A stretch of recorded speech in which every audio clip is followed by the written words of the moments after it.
everybody. Here's my second kind of long video.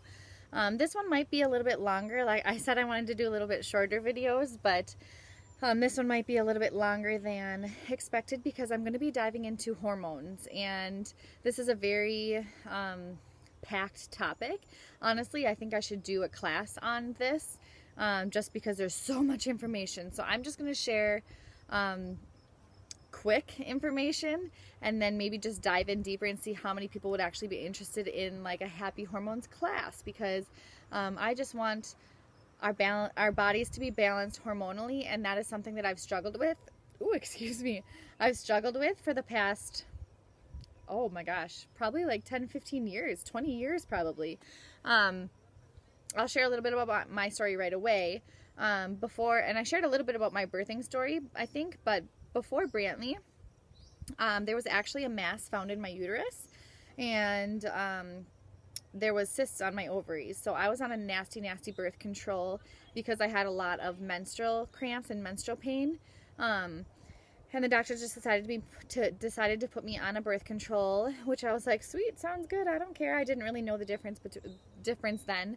And then I was on it for like 7 or 8 years, I think. And then after that, I realized how bad it was for my body, so I decided to come off of it because it said you could take up to like 7 years to get pregnant. And I was like, oh gosh, I'm coming off now if I'm going to want to have kids with my future husband at the time. So I decided to come off of that, and that's when my body kind of went cold turkey. Hormones needed to start healing. I ended up in the emergency room with ovarian cysts. They told me it was normal, and I completely disagree. It's common, but it's not normal. Nothing about ovarian cysts is normal. A lot of people have it. I was going to say fun fact, not a fun fact at all. Probably about 80, I would guess even 90% of the women that come into our chiropractic offices have some type of menstrual issue, fertility issue, hormonal issue. Probably from the foods we're eating, the stuff we're putting on our bodies, the birth control that we're putting ourselves on. It is destroying us, ladies. Like, and men too. Like, there's so much estrogen in like meats and dairy and things like that, and it's destroying our bodies. So anyway, first off, I just want to say ditch the crap. I know you guys are going to hear me saying this all the time, and it's probably going to sound like a broken record, but stop putting crap in and on your bodies. This is something we need to start switching immediately. I can't stress how very crucial it is to your health. I'm talking lotions, shampoos, deodorants, toothpaste, makeup, literally everything. Just start changing it, and it'll start detoxing your body and regulating your hormones. This is such a endocrine disruptor. Your endocrine system's dealing with a lot of your hormones, and a hormone disruptor. And a lot of these ingredients are actually banned in European countries, and they know this stuff is carcinogenic. Like, these ingredients are linked to cancer, but not here in America. We haven't figured that out yet. They haven't gotten that far. But there's so many unknown ingredients that are serious in this, and that is causing so much infertility and so many menstrual issues, and it's just disgusting, and it makes me really sad. So it just leads to your body not functioning properly. Many different menstrual issues, low energy, liver issues, ingredients linked to all different types of cancer and stuff. So it's destroying your microbiome, your good and your bad bacteria that you need, and it all gets into your gut. So there's many things that are better out there. I found things that were better, and then I found things that were best. I found things that are like, oh, well, this has less ingredients, but it still has some. I didn't even like to share it until I found what was best. And that's because even if it is better, it still has carcinogenic stuff. It still has reproductive issues linked to reproductive stuff. If you go to ewg.org, environmental working group, it'll tell you if the ingredient is nasty, bad. It gives you a scale, things like that. So I really like that app, and it can tell you the ingredients and stuff. And I literally will sit there. I was doing this the other day, and my mom's like, what are you doing? Going through every single ingredient on a bottle. If I didn't know what it was, I went through every single one to see what it was, if it's synthetic, if it's natural, where it's derived from. It was crazy. So I just like to do that because I want to make sure that I'm supporting my body and not destroying my hormones, because I got told that I wasn't going to be able to have kids, and that was not an option for me. So that's where I was at, and that's where I came. And I'm definitely not an expert on this, but this is why I want to share with you guys why this is so important to me and why we need to do this, because it's like ripping from your womanhood. Like, I meant to have kids. I swear I'm supposed to have kids somehow or another. And when they're like, well, you may not be able to have kids, and they wanted me on this med and that med and a different med that led to blood pressure and sleeping, and I was like, no, we're done. I'm 20 years old. This is outrageous. And so that's when I started on my natural journey, started cutting everything out, getting adjusted 3 times a week to make sure my body was healing and functioning as it should. And now that I found Young Living, I feel compelled to share this stuff with my community, to know that this stuff is safe to put on your bodies. It supports your hormones. It supports your body, your immune system, your endocrine system, everything. Like, it supports you and doesn't destroy your hormones. And it can get your body back to a healing state and just detoxing without doing like those weird detox programs. Just cut the stuff out, and then your body will start detoxing on its own. That's what your liver's for. That's what everything is for. And if you start letting those function better, your body's going to thrive off of that too. So make sure my kids are okay. They're playing in the pool, the little pool over there.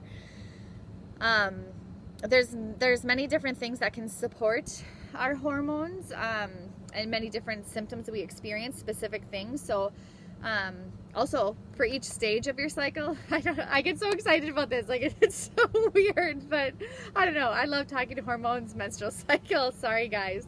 I don't know. I think it's fun, but I don't know if you guys have ever heard of the book Do Less by Kate Northrup, but she talks about the ways you can be more productive during each stage of your cycle: the follicular, luteal, menstrual, and ovulating. And it's so interesting. So I'm actually going to attach it to this email. And if you're watching this on YouTube, just reach out to me and I can send it to you too. It's super interesting, and things that you can do during each cycle, or what you really shouldn't do during each cycle, like meal planning. Just don't even try to do that at that cycle, or like setting important meetings. Don't do it at this time. So it's really interesting. But I do want to say, I'm not, like I said, I'm not an expert at this. I'm not a doctor. I don't diagnose. I don't treat or prescribe anything. I'm just simply sharing what's worked for me and what's worked for many, many other people around me. And I just feel so strongly and convicted to be able to share this with you guys, because this is something that I struggled with significantly, and I want to be able to equip your bodies with what it needs to thrive rather than breaking it down. And so if you do have any symptoms or anything that related to your menstrual cycle, please reach out to me. I can see what can be best for you and your health goals, and just have a chat, because it's going to be so different for every person. There's no question that's TMI for me at all. I will talk about literally anything. No questions out of the book. So feel free to reach out, and everything will stay between us. I'm not going to share that with anybody or laugh or anything, because it's serious stuff. I struggled with a lot of libido stuff, and I'm talking like low energy, libido. If you have any cramping, even cramping is not normal. Like, we can combat that. We can deal with that. You shouldn't have to be down and out for the whole week that your cycle is coming on. So I was just looking at some of my symptoms that I have found links to and found things to help with, like cramps. That's a lot of, like, we're very high in estrogen, and the product that I would recommend most, just to even start off with, is Progessence Plus. We women are very high in estrogen, and we don't have enough progesterone. Progesterone is a great way to start. A lot of infertility is linked with progesterone and estrogen balances. My body was super high in estrogen. I had that hormone shot, the Depo-Provera, that was, I should research it more, but I was so high in estrogen. I didn't even get my cycle at all, so my hormones are just whack. And so I just started taking Progessence Plus, especially during the pregnancy too. Your body needs more progesterone, so just keeping that up too. And magnesium deficiency, great supplement for that. If you deal with acne during your cycle, any bloating during your cycle, that was a huge one for me too. Along with cravings. Oh my gosh, all the carb cravings were just absolutely ridiculous. Oh, and another one that I struggled with after I came off and my cycle started to regulate was diarrhea. That one was a really big struggle for me. And it's embarrassing. It sucks. No one wants to even talk about that stuff, but it happens and it's real. And there's things that are linked to that. An EFA deficiency, which is an essential fatty acid, deficiency, and that can be linked to the diarrhea during your menstrual cycle too. So even fatigue, hot flashes, low libido, mood swings, everything like that can all be linked back to something. So just please reach out if you need help with any of that. I would be more than happy to help you. I strongly suggest getting on Progessence Plus right away, and a couple other supplements are like my core supplements. Like I do a B vitamin. A lot of women are low on B vitamins. Quality fish oil is another strong one that I recommend for everybody. A probiotic, and yeah, just a few of those that I think are staples to me. So again, I apologize for this being kind of long. I'm just gonna hop off now, but I want you guys to please reach out if you guys need anything, any support in anything or questions. I'd absolutely love to help, but hope you have a good day. Enjoy this beautiful sunny day.